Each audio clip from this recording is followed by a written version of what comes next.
में Israel, Iran का atom bomb तैयार।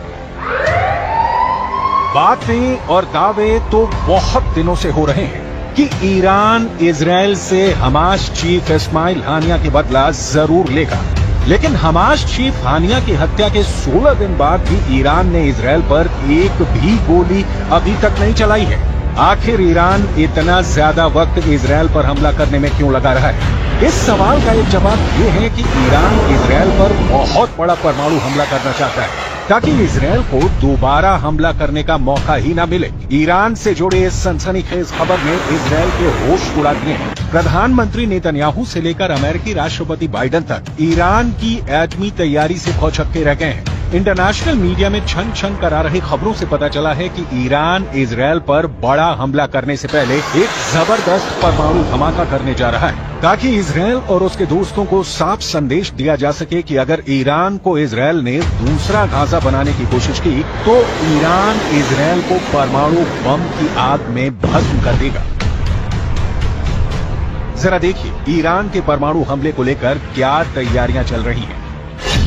खुफिया एजेंसी को भनक लगी है कि ईरान इस वक्त अंदर ही अंदर परमाणु बम से जबरदस्त हमला करने की तैयारी में जुटा है। दावा तो यहां तक किया गया है कि ईरान के सुप्रीम लीडर ने कुछ चुनिंदा टॉप कमांडरों को आदेश दे दिया है कि ईरान इजराइल पर एटम बम से हमला करना चाहता है। हालात ये हो गए हैं कि ईरान की परमाणु तैयारी को देखते हुए पीएम नेतन्याहू ने एक बड़ी मीटिंग की है जिसमें ये समझने की कोशिश की गई है कि अगर ईरान इजराइल पर परमाणु बम से हमला करता है तो इजराइल ऐसी स्थिति में अपने बचाव के लिए क्या क्या कदम उठा सकता है। दावा किया जा रहा है कि ईरान लगभग 12 परमाणु बम बनाने के बेहद करीब पहुंच चुका है, जो पूरे मिडिल ईस्ट के लिए बेहद खौफनाक है, खास तौर से इजराइल के वजूद के लिए। ईरान अपने बेहतरीन ड्रोन और मिसाइलों के लिए मशहूर है। दावा किया जाता है कि ईरान के पास लगभग 48 से ज्यादा ऐसे बंकर हैं जिसमें घातक मिसाइलें मौजूद हैं। दिक्कत यह है कि ईरान से इजराइल के बीच की दूरी 1700 से 2000 किलोमीटर तक है। ऐसे में इजराइल के पास एक ही रास्ता है कि उसे इजराइल पर हमला करने के लिए ऐसी मिसाइलें मिले जो इजराइल को एक ही हमले में दबा करके रख दे। इसी जरूरत को ध्यान में रखकर ईरान ने अभी तक इजराइल पर घातक हमला नहीं किया है, क्योंकि चीन और रूस ने ईरान को बड़े हमला करने से पहले पूरी तैयारी करने को कहा है। खास तौर से ईरान को 2000 किलोमीटर तक मार करने वाली ऐसी मिसाइलों से रूस और चीन लैस करना चाहते हैं जो इजराइल को बचने का मौका ही न दे। यानी ईरान की राजधानी तेहरान से इजराइल के तेल अवीव पर सीधा और बड़ा हमला राष्ट्रपति को दे। राष्ट्रपति शी जिनपिंग ईरान के supreme leader Ayatollah Ali Khamenei को साफ संदेश दे चुके हैं कि रूस और चीन आखिरी दम तक ईरान के साथ हैं।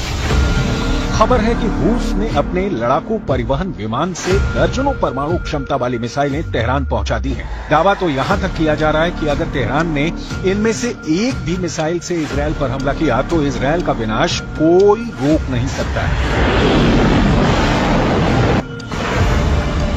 We are looking on this Iranian network that put a deadly explosive inside Israel, and we will act against the Iranian terror wherever it is. We will not expect, we will not get any Iranian explosive devices here and not do anything. We will act determinedly against the Iranian terror wherever it is. Iran की missile जरूरतों के मद्देनजर उसे रूस ने Iskander मिसाइलें दी है। Iran को इजराइल तक पहुंचने के लिए लगभग 1200 किलोमीटर की मारक क्षमता वाली मिसाइलों की आवश्यकता है, जबकि इस्कंदर सिस्टम की मारक क्षमता 500 किलोमीटर तक है। लेकिन रूस ने ईरान को जो इस्कंदर मिसाइल दी है वो लेटेस्ट वर्जन की है।